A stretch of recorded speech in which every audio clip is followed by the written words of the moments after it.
भिडवून का आमच्या शेतकऱ्यांच्या कांद्याची नासाडी करताय, का आमच्या शेतकऱ्यांच्या ताटात माती कालवताय, हा सवाल विचारण्याचं धारिष्ठ दाखवलं नाही आणि म्हणून हा आक्रोश मोर्चा काढावा लागतो.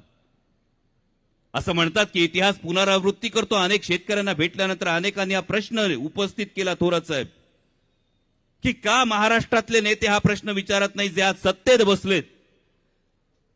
म्हणजे जेव्हा मंत्रिमंडळाचा विस्तार करायचा आहे घाईघाईनी दिल्लीचं विमान पकडता येतं, जेव्हा पालकमंत्री पदाचा तिढा होतो तेव्हा घाईघाईनी दिल्लीचं दार ठोठावता येतं. मग आमच्या शेतकऱ्याच्या प्रश्नासाठी तुम्हाला दिल्लीची वाट का दिसत नाही, हा कळीचा मुद्दा आहे.